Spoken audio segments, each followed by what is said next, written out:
Good evening, hello viewers. অনেক দিন বাদে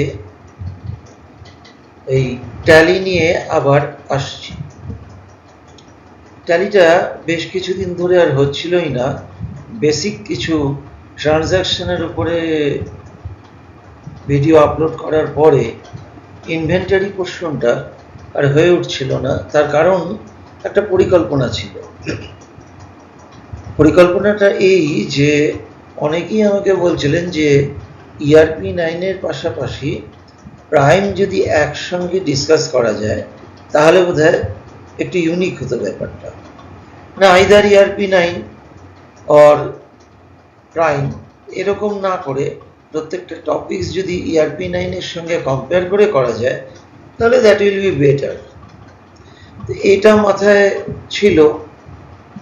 তো যাই হোক, কাম টু দ্য পয়েন্ট। আমরা দেখি ইনভেন্টারি মানে কি। কিছু গুডস পারচেজ অ্যান্ড সেলস, এবং তার তো সীমা নেই। ব্যবসা তো কত রকমের হয়, তাই না? যাই হোক, আমরা একটা বেসিক কিছু জিনিস দিয়ে শুরু করি ব্যাপারটা বোঝার জন্য। তা আগে পারচেজ প্রসিডিওরটা বুঝি। আমি খুব সিম্পল জিনিস নিচ্ছি। সাপোজ আমরা কম্পিউটারের পেরিফেরাল ডিভাইসেসগুলো নিই, বা মাউস, কিবোর্ড, মনিটর ইত্যাদি কোনো জিনিস আইটেম যদি নিয়ে আমরা কিনি এবং সেটাই বিক্রি করি। ম্যানুফ্যাকচারিং আমি যাচ্ছি না, বা স্টেশনারি, গ্রসারি এসবেও যাচ্ছি না। একটু ডিফারেন্ট, বুঝতে সুবিধা হবে। গোটা গোটা জিনিস কিনে সেটাই বিক্রি করা।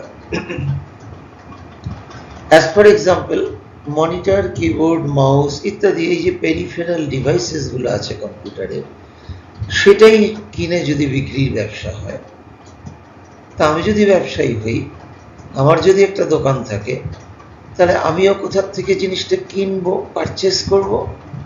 At the same time purchase করার পরে সেটা কিছু বেশি পয়সায় বিক্রি করব, তাই তো? এটাই তো বিজনেসের ফান্ডা। আদারওয়াইজ প্রফিটটা হবে কি করে? আমার তো বেসিক এমটা প্রফিট আর্ন করা। তো দেখা যাক পারচেস প্রসিডিওর কি ব্যাপারটা হচ্ছে। প্রথমে আমরা একটা অর্ডার প্লেস করব। কাকে? সাপ্লায়ারকে, যার কাছ থেকে আমি মাল কিনবো বলে মনে করছি, তাকে আমি পারচেস অর্ডারটা প্লেস করব। সে তো আমরা অনলাইনেও কোনো জিনিস কিনতে গেলে আমরা তো অর্ডার করি আগে। তো অর্ডার করা মানে নিশ্চয়ই আমার কাছে জিনিসটা ঢুকে যাওয়া নয়, তার তো একটা প্রসেস আছে। সেই প্রসেসগুলো একটু জেনে নিই। আমি অর্ডার প্লেস করলাম কাকে? সাপ্লায়ারকে। সে দেখলো যে আমার কোয়ান্টিটি অ্যাভেলেবেল কিনা, সেই প্রোডাক্টসটাও অ্যাভেলেবেল কিনা। যদি থাকে তাহলে সেটা সে যতটুকু পারবে ততটুকু। আমি হয়তো 10 পিস অর্ডার করলাম, সে হয়তো আমাকে 3 পিস দিতে পারলো অ্যাট প্রেজেন্ট। তাহলে সেটুকুই দিয়ে আমার কনসেন্ট নিয়ে সে ডেলিভারি চালান একটা দিল, যে তোমাকে আমি গুডসটা এই দিলাম, এই তার চালান। এই চালানটা হাতে পাওয়া মানেই কিন্তু আমি বুঝে নেওয়া মানেই আমি কিন্তু জিনিসটা হাতে পেলাম। ছবিটাও যেমন দেখাচ্ছে যে just we are receiving the materials ordered. সঙ্গে সঙ্গে এর পরের পার্টটা হবে বিল বা ইনভয়েস। আমার সাপ্লায়ার আমাকে বিল দেবে এবং আমি পেমেন্ট করব, পার্টলি অথবা ফুল। এই তো গোটা প্রসিডিওরটা। সিমিলারলি সেল প্রসিডিওর কি হবে? না, আমাকে কেউ অর্ডার দেবে, সে আমার কাছ থেকে কিনবে, তাহলে আমি সেল করার অর্ডারটা পেলাম। এবং আমি তাকে আবার জিনিসটা যখন দেব, আমিও চালান কাটবো, ডেলিভারি চালান, আমিও বিল দেব তাকে, এবং সে জিনিসটা বুঝে নিয়ে আমাকে রিসিভ করলো জিনিসটা, এবং আমাকে দিল, এবং আমি পেমেন্টটা রিসিভ করব। সেই জন্য আমার এমনি কী হবে, আমি তার কাছ থেকে বিলের অ্যামাউন্টটা রিসিভ করলাম, আইদার পার্টলি অথবা পুরো। এই তো টোটাল প্রসিডিওরটা। তাহলে এটাই আমরা ট্যালিতে করব কিভাবে দেখি। ধরা যাক আমার কোম্পানির নাম Computronics limited, Collegepara, Raiganj, West Bengal. Sir accounting year বলা আছে, তো আমি এইভাবেই কোম্পানিটা ক্রিয়েট করব আগের মতোই। এবার আমি বিজনেস কিভাবে শুরু করেছিলাম একটা বলা আছে। আমার ক্যাশ ইন হ্যান্ড 1 লাখ, এসবিআইতে একটা ব্যাংক অ্যাকাউন্ট খোলা আছে 4 লাখ, আর এইটাই আমার ক্যাপিটাল। তাহলে এই তো আমার ব্যালেন্স শিট। এদিকে ক্যাপিটাল 5 লাখ, ওদিকে ক্যাপিটালটা কোথা থেকে এলো? Cash in hand 1 lakh and SBI bank account 4 lakh. এই তো অ্যাক্টিভিটিস। আমি কি করছি? জিনিস কিনি এবং জিনিস বিক্রি করি। কি item? Stock items, keyboard, monitor. আচ্ছা, কোম্পানি পারচেস অর্ডারটা প্লেস করবে কাকে? সাপ্লায়ারকে। তো আমার সাপ্লায়ার কি? Messrs global IT. কি জন্য অর্ডার প্লেস করলাম?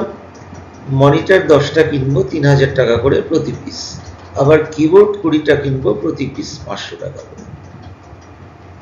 ঠিক আছে, এটা আমি অর্ডার প্লেস করব, পারচেজ অর্ডার।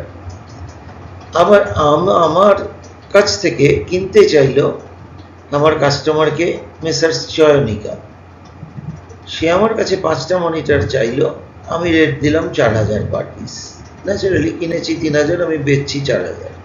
আবার কিবোর্ড 10টা অর্ডার আছে, আমার রেট বললাম 700 টাকা দাম, 200 টাকা পার কিবোর্ড আমি প্রফিট করবো। এই বিষয়টা দেখা যায়। এবার সাপ্লায়ার আমাকে মনিটর কটা দিল? 6টা দিতে পারলো, আর কিবোর্ড 20টার জায়গায় কটা দিল? 15টা। ভালো কথা। তো অ্যাকর্ডিংলি আমি আবার কাস্টমারকে পুরোটা দিতে পারলাম না, 3টে মনিটর দিলাম আর কিবোর্ড দিলাম 8টা। কাস্টমার আমাকে দিল 10,000, আমি আবার সাপ্লায়ারকে তার থেকে 8,000 টাকা দিয়ে দিলাম। এই হচ্ছে পুরো গল্প। এবার দেখা যাক যে অ্যানালাইসিস হলো আমার এটা। এবার অ্যানালাইসিস তো আমার বিজনেসটা হলো, ট্যালিতে কি ব্যাপারটা? তাহলে লেজার আমার ওপেনিং ব্যালেন্স শিটের জন্য দুটো খুলতে হবে, একটা ক্যাশ ইন হ্যান্ড আর একটা ব্যাংক অ্যাকাউন্ট এসবিআই আর একটা ক্যাপিটাল। এই 3টে ওপেনিং ব্যালেন্সের জন্য খুলতে হবে। আদার লেজার্স কি? নিশ্চয়ই কিনবো বিক্রি করব, তার জন্য একটা পারচেজ একটা সেলস লাগবে। আর আমার কাস্টমার অ্যাকাউন্ট খুলতে হবে, মেসার্স গ্লোবাল আইডি। এই আমার হচ্ছে একটা আমার সাপ্লায়ার আর কাস্টমার আমার চয়নিকা। আমি এখানে একটু ভুল লিখেছি। এনিওয়ে, তো ইনভেন্টরি ডিটেলসে কি আসবে? আমার স্টকটা কি? এখানে কিন্তু কি করতে হয় ট্যালিতে? প্রথমে স্টক গ্রুপ ডিক্লেয়ার করতে হয়, তারপরে আসবে ইউনিট, জিনিসটা কিসে বিক্রি, এককটা কি, কিসে বিক্রি করা হয়, কিলোগ্রাম, গ্রাম, না পিস, না স্ট্রিপ, এতে। তো এখানে ইউনিট, পিস আর স্টক আইটেম হচ্ছে আমার কিবোর্ড, মনিটর। ট্যালির রেসপেক্টে অ্যানালাইসিস হচ্ছে কিন্তু এবার ERP9 এ যদি আমি কাজ করি, তাহলে প্রথম আমাকে এনাবেল করতে হবে অর্ডার অপশনটা। পারচেজ অর্ডার কিন্তু নর্মালি থাকবে না, তাহলে কোম্পানি ক্রিয়েট করার পরে F11 প্রেস করব ERP9 এর ক্ষেত্রে। ইনভেন্টরি ফিচার্সে যাব এবং সেখানে অর্ডার প্রসেসিংয়ে enable purchase order processing yes করব, এনাবেল সেলস অর্ডার প্রসেসিংটা কি ইয়েস করব। সাইমালটেনিয়াসলি দেখা যায় প্রাইম হলে কি করব। Same opening screen, gateway of tally. এবারে কিন্তু যাব চার্ট অফ অ্যাকাউন্টসে, সেখান থেকে ভাউচার টাইপসে আসবো, সেখানে যাব পারচেজ অর্ডারে, সেখানে গিয়ে আমরা activate this voucher type yes করব। Similarly gateway of Tally, chart of accounts, voucher types, sales order, activate this voucher type yes. একটু কিন্তু ডিফারেন্ট আছে এই জায়গাটা, প্রাইমে কিরকম আর ERP9 এ কিরকম। এবার পাশাপাশি দুটো মেনু রাখলাম, বাঁ দিকে ERP9, ডান দিকে প্রাইম। ERP9 এ accounts info, ledger, group, inventory ইনফোতে গ্রুপ, ইউনিট, আইটেমস। সেখানে প্রাইমে ক্রিয়েটের ভেতরেই এই অপশনগুলো আমি পেয়ে যাব। ঠিক আছে, ওই ক্রিয়েটের ভেতরেই আমি পাব। এবার লেজার আমরা কি কি করছি? পারচেস সেল কার আন্ডারে হবে? Purchase, very easy. পারচেসের আন্ডারে, সেলসের আন্ডারে, supplier sundry creditor, customer sundry ডেটার।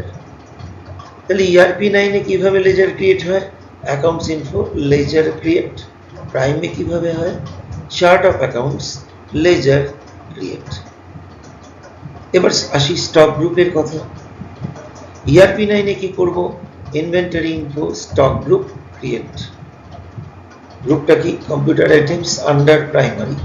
সিমিলারলি প্রাইমে কি আসবে? Chart of accounts stock group create. এবার ERP 9 এ ইউনিট কি করে ডিক্লেয়ার করে? Inventory info unit create. প্রাইমে chart of accounts unit create. ইউনিটটার নাম কি হবে? Piece. Next stock item. ERP 9 এ কি? Inventory info stock items create. একটা কিবোর্ড, একটা মনিটর, আন্ডার কি হবে? কম্পিউটার আইটেমস, যে গ্রুপটা আমরা বানিয়েছিলাম। সিমিলারলি ট্যালি প্রাইমে কি করব? Chart of accounts stock items create. একই চেষ্টা করছি ERP 9 আর প্রাইমটা একসঙ্গে ভিডিওটা বানানো। নেক্সট আসি পারচেস অর্ডার কি করে এন্ট্রি করব। এবার ট্যালি প্রাইমে দেখছি পারচেস অর্ডারটা কোথায় যাব? আমরা নর্মাল ভাউচারে যাব, সেখানে পারচেজ অপশনটা গিয়ে ওর পাশে যে অ্যারোটা আছে, যেটা একটু ডিম দেখাচ্ছে, F5 পারচেজ, যে আমাদের F9 এ পারচেজ, তার পাশে একটা ওই লেস দ্যান চিহ্নের মতো দেখাচ্ছে না, ওখানটা ক্লিক করলে পপ আপটা খুলবে। তখন এই যে রেড সার্কেল পারচেজ অর্ডারটা পাবো। ব্যাস, তারপরে নিচে পারচেজ অর্ডার একটা নাম্বার দিলাম, পার্টি আমার গ্লোবাল আইটি হচ্ছে সাপ্লায়ার, সেটা সিলেক্ট করলাম, অর্ডার নাম্বার একটা দিলাম, পারচেজ অর্ডার 001, কি আইটেম, কপিস করে কোয়ান্টিটি এবং রেট। অ্যামাউন্ট অটোমেটিক্যালি বসেই যাবে। এই হলো অর্ডার প্লেস করা। ERP 9 এ কি করে অর্ডার প্লেস করব? একদম শুরুতেই গেটওয়ে অফ ট্যালিতে এই ট্রানজাকশনের আন্ডারেই অর্ডার ভাউচার্স দেখব, সেখানে F4 গেলেই পারচেজ অর্ডার পেয়ে যাব। সেখানে কিন্তু বাকিটা একই। ঠিক আছে, এই পারচেজ অর্ডারটা এন্ট্রি করার সময় সেভ করার আগে, অ্যাকসেপ্ট করার আগেই যদি অল্টার পি দিই, দুটো ক্ষেত্রেই আমরা কিন্তু এই পারচেজ অর্ডারটা প্রিন্টের অপশনটা পেয়ে যাব। তারপর সেভ করব, দেন আমি কিন্তু একদম এরকম পারচেজ অর্ডারটা বেরোবে। ঠিক আছে, এবার অর্ডার ডিটেলসটা আমি দেখবো কি করে? অর্ডার করা মানে তো আমার স্টকে কিন্তু জিনিসটা ঢুকবে না। তো অর্ডারটা আমি যে করেছিলাম সেটা কি করে দেখবো? সেটা দেখবে এইভাবে। ERP 9 এর নিচে display statement of inventory, purchase order, outstanding, stock group, computer items. Similarly প্রাইমে ওপরে display more reports, statements of inventory, purchase order, outstanding, stock group, computer items. তারপরে একই মনে রাখতে হবে। এরকম হলে কিন্তু যেরকম আমরা দেখি ওরকম ভাবে অর্ডারটা প্রিন্ট হবে। দেখা যাক। এরপরে অর্ডার প্লেস হওয়ার পরে আমার সাপ্লায়ার যখন আমাকে এই জিনিসটা দিচ্ছে, চালান বা ইনভয়েস বা বিল, এই তিনটি একসঙ্গে। ট্রানজাকশনস ERP 9 এর ক্ষেত্রে কিন্তু অ্যাকাউন্টিং ভাউচার্স F9। এবার ইনভয়েস নাম্বার একটা দিলাম, দিয়ে পার্টি অ্যাকাউন্ট আমার সাপ্লায়ার গ্লোবাল আইটি। এইবার অটোমেটিক্যালি গ্লোবাল আইটি যেই সিলেক্ট করব না, আমার রেফারেন্সে ওই পারচেজ অর্ডারটা কিন্তু চলে আসবে। আমাকে কিন্তু সেই পারচেজ অর্ডারের নাম্বারটাকে সিলেক্ট করতে হবে, বাকি কিছু করার দরকার নেই, অটোমেটিক্যালি চলে আসবে আমার অর্ডার অনুযায়ী কোয়ান্টিটি, রেট সব কিছু। সেখানে কোয়ান্টিটিটা আমি মডিফাই করে অ্যাকচুয়ালি আমি কত পেলাম সেটা আমি টাইপ করে দিলাম, 10 পিসের জায়গায় 6 পিস আর 20 পিসের জায়গায় 15 পিস, ওটাই লিখলাম। ঠিক আছে, এইবার কিন্তু জিনিসটা আমার গোডাউন, আমার অ্যাকচুয়ালি গোডাউন বা স্টকে আমার ঢুকলো জিনিসটা, সেটাও আমি সেভ করার আগে প্রিন্ট করলে এরকম পেয়ে যাবো, ইনভয়েস দেখাবে একদম এরকম, বোঝা গেল জিনিসটা। সেটা যদি প্রিন্টার না থাকে আমার পিডিএফ ফরম্যাটে আমি সেভ করে দেখে নিতে পারি জিনিসটা প্র্যাকটিসের জন্য। একই রকম ভাবে আমি সেলস অর্ডার, কি হবে, ERP9 এ transactions, order vouchers, sales order, আর প্রাইমে ওই একই রকম ভাউচার্সের মধ্যে গিয়ে সেলসের পাশে F8 এর পাশে যে লেস দেন ছোট্ট ওই অ্যারোটায় ক্লিক করলে পপ আপ খুলবে, তার ভেতরে কিন্তু সেলস অর্ডারটা পাবে, বাকি কিন্তু একই, সেই একই প্রিন্টের অপশন। চালান ইনভয়েস একই, প্রাইমে vouchers, sale transactions, accounting voucher, sale হচ্ছে ERP9, সেটাও অল্টার পি দিয়ে আমি প্রিন্ট করব, তারপরে সেভ করব, ইনভয়েসটা পেয়ে যাব। এবার কিন্তু আমার স্টক থেকে বেরিয়ে যাবে এই আইটেমটা যেই মুহূর্তে আমি চালান বা বিল বা ট্রানজাকশনটা এন্ট্রি করব। কোনো ক্ষেত্রেই কিন্তু না পে করেছি না রিসিভ করেছি, অর্ডার প্লেস করেছি তার এগেনস্টে চালান পেয়েছি, আবার আমি অর্ডার রিসিভ করেছি তার এগেনস্টে চালান দিয়েছি, জিনিসটা ডেলিভারি করেছি। স্টক ইন হ্যান্ড দেখে নিতে পারি আমরা, এরকম দেখাবে, ব্যালেন্স শিট থেকেই আমরা পেয়ে যাব। ক্লোজিং স্টকে গেলে পরে এন্টার মারতে মারতে আমরা ডিটেলস, এই জায়গাটা কম্পিউটার আইটেমস প্রথমে দেখাবে 12,500, সেখানে ক্লিক করলে ডিটেলসটা পাবো, কপিস আছে আমার হাতে। এইবার আমি আমার কাস্টমারের কাছ থেকে টাকাটা পাই নর্মাল, কি করব, ERP9 এর ক্ষেত্রে ট্রানজাকশনস, অ্যাকাউন্টিং ভাউচার্স, রিসিপ্টস,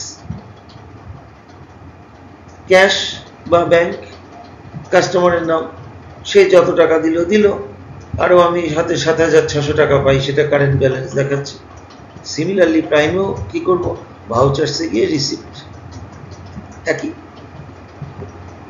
পেলাম, এবার দেব, তাহলে ERP9 এ কি করব, transactions, accounting vouchers, payment, back কথায় F5, আর এদিকে ভাউচার্স, প্রাইমে ভাউচার্স, পেমেন্ট একই, ক্যাশে দিচ্ছি আমার সাপ্লায়ারকে, গ্লোবাল আইটি।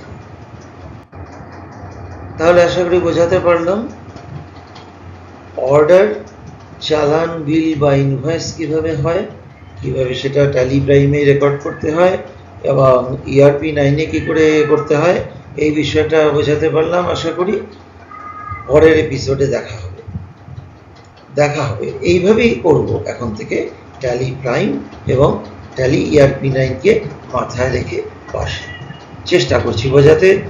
সাবস্ক্রাইব করতে ভুলবেন না, লাইক করতে ভুলবেন না, আমার ভিউয়ার্সরা তো বেশি হবে, আমি মনে করব যে না আমার সার্থক, আমার চেষ্টাটা সার্থক। ন্যাচারালি সাবস্ক্রাইবার যত বাড়বে আমার উৎসাহ বাড়বে। চেষ্টা করছি, সঙ্গে থাকবেন, ভালো থাকবেন, আবার দেখা হবে শীঘ্রই।